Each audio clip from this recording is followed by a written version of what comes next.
Good morning mga Lodi. Dito naman tayo. Magsascience tayo ngayon. Ito ang ano natin ngayon na sa science ng kung tawagin ay electrochemistry.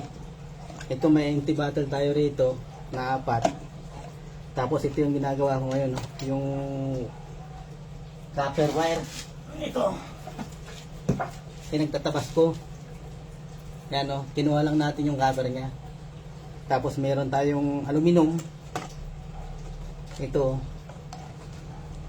Pinagsama ko siya doon sa copper. Ayan.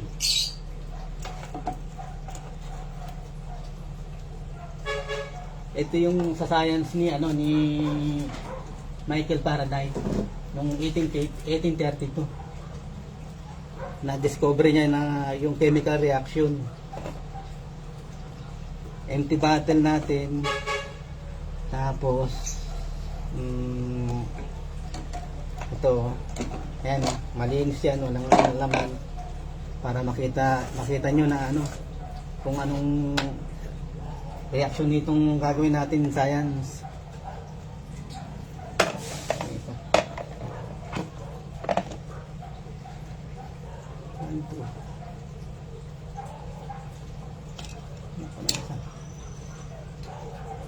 Ayan, tatlo na. Kailangan natin ay sunrocks. Tapos meron tayong dito bukilya. Lalagay muna natin dito. Ito yung kumbaga sa ito yung magiging negative natin. Itong aluminum na to, ito yung magiging natin,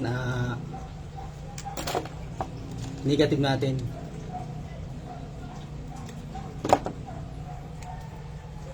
Yan. Yung negative, yan natin dito sa may body ng bukilya natin. Talpak natin. Titingnan natin kung totoo nga yung science na to.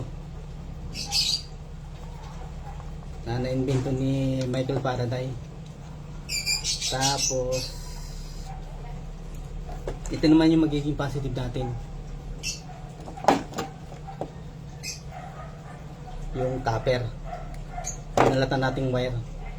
Yan, kabit din natin dito.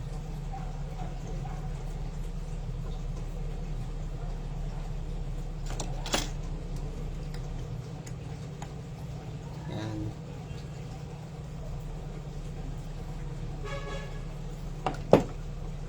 Yan, ganyan na magiging forma niyan. Dito natin lalagay. Ito, tapos magana tayo ng parang separator nung natin. Gawa natin na para hindi magdikit yung positive negative. Yung copper tsaka yung aluminum.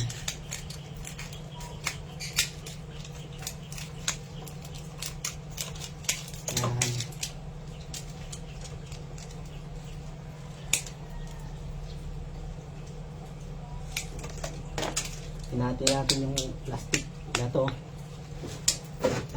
parang separator nya sa loob. Ayan.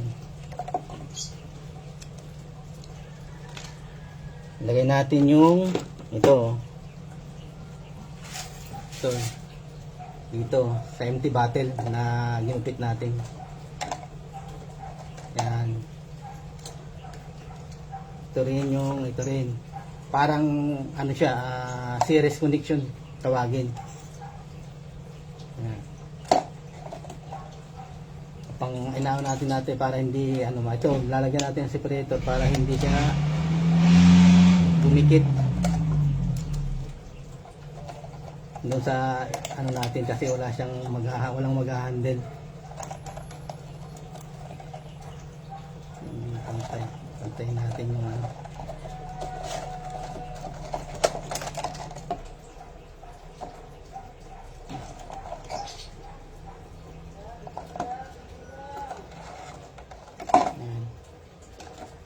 Tapos lagyan natin ang pinaka-separator niya kasi walang mag-handle kasi doon sa ano natin. Katulad ganito rin dito. Ito, lagay na natin yung positive. Ito yung negative separator din. Tapos ito yung negative natin. Hindi kita atas yung bra.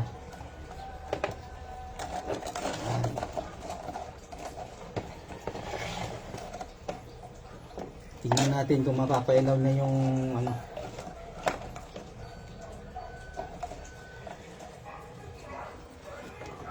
Ito yung positive. Lagay natin din yan para separator niya rin.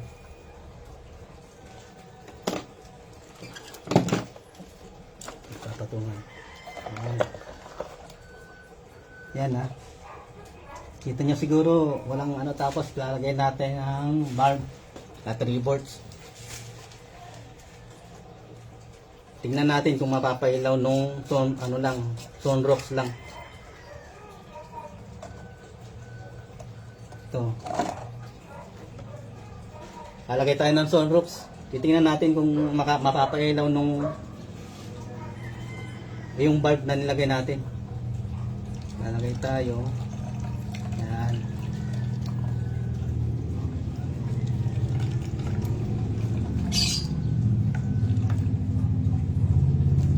Ayan tayo ng sunroof. Ayun no. Kita nyo, umilaw. Dahil lang sa sunroofs. Pwede na tayo natin pang altar to.